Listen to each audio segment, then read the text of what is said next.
Ang pinakaunang nagkamit ng kasalanan sa Biblia ay ang Diyos. Nung nagsinungaling siya tungkol sa punong kahoy, the tree of knowledge of good and evil.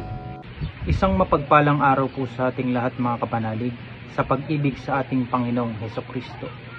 No, pag-usapan po natin ngayon ang sinasabi ng isang taong ito na ang Diyos daw ang unang nagkamit ng kasalanan batay sa sarili niyang unawa patungkol sa binasa niyang talata sa Biblia. So basahin nga natin, ilapag nga natin itong talatang itong sinasabi niya. Sa Genesis 2:16, ganito ang sinasabi.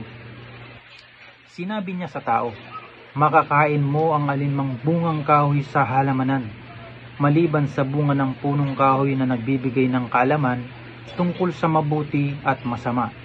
Huwag na huwag mong kakainin ang bungang iyon, sapagkat sa araw na kainin mo iyon ay mamamatay ka.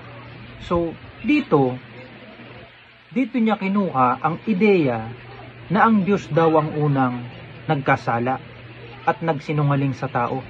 Dahil nga raw, hindi naman agad namatay yung tao nung kinain yung bungang kahoy na nakakaalam o nagbibigay ng kaalaman tungkol sa mabuti at masama. No? Dito niya kinuha yun. So pag-usapan natin yan dito sa video ito, no? Batay sa ibang mga talata ng Genesis, dito pumasok ang kasalanan sa tao. Kailan? Nung sinuway nila ang utos ng Diyos. No? Kung mapapansin natin sa part ng conversation ng tao at ahas, wala doon ang Diyos. Ito'y katulad sa nangyayari ngayon, sa panahon natin ngayon, na minsan may mga pagkakataon na sinasarili na lang natin ang mga desisyon natin sa buhay. No, hindi tayo humihingi ng patnubay mula sa Diyos.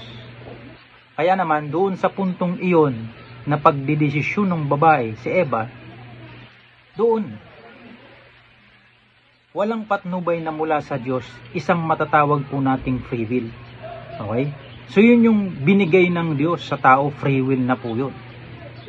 Which is yung free will na yun, yun ang dahilan kaya ang tao ay nasadlak sa kasalanan. Okay? Tanong, bakit nga ba talaga hindi namatay yung tao nung kinain nila yung bungang kahoy na yun? Okay?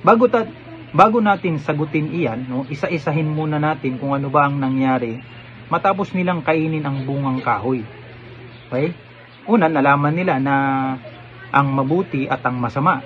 Okay? Nagbago ang kanilang pisikal na kalagayan bilang mortal. Nalaman din nila na sila'y mamamatay. Okay?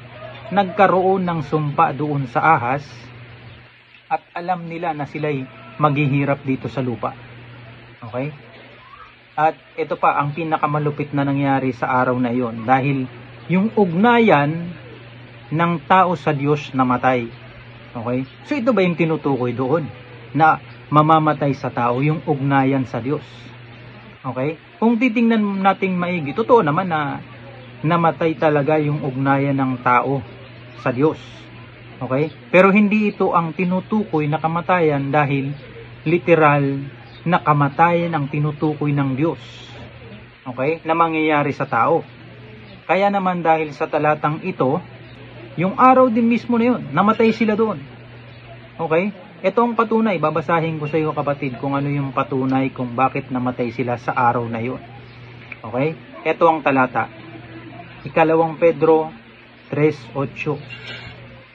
Datapwat, huwag niyong kalimutan, mga minamahal, ang isang bagay na ito, na ang isang araw sa Panginoon ay katulad ng 1,000 taon, at ang 1,000 taon ay katulad ng isang araw.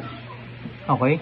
So sa talatang ito, nalaman natin na sobrang layo nung agwat ng araw natin kumpara sa araw ng Panginoon. Okay? Maliwanag, di ba? Nabuhay ang pisikal na katawan ni Adan at Eva sa araw ng tao. Oh, sabihin na natin na 930 yung edad bago namatay si Adan. Siyempre, nauna yun si Eva, wala na, hindi na nabanggit dun sa Biblia. Okay? Ngayon, sa puntong ito, nagsisinungaling ba ang Diyos? Hindi. Dahil sa puntong ito, kung bibilangin natin ang araw ng Panginoon, wala pang isang araw na matay sila. Okay? Tandaan maigi, Ibang-iba ang araw ng Panginoon sa araw ng tao. Diyos ang nagdeklara ng kamatayan ng tao. Therefore, manggagaling ang araw na iyon sa araw ng Diyos at hindi sa araw ng tao. Okay? Higit sa lahat, tandaan natin na ang Diyos ay hindi nagsisinungaling. Ito ang patunay. Okay? Tito 1:2. At bigyan sila ng pag-asa sa buhay na walang hanggan. Bago palikhain ang sanlibutan, na ito'y ipinangako na ng Diyos na kailan may hindi nagsisinungaling. Okay? Maliwanag po yun. Maliwanag po sa mga talatang ito na hindi nagkamit ng kasalanan ang Diyos.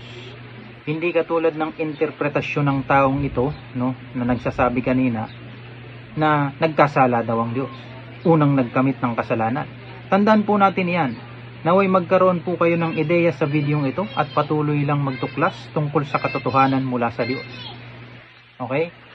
Kung gusto nyo po ng mga gantong videos, please give it a like, comment, share, and follow for more. Thank you!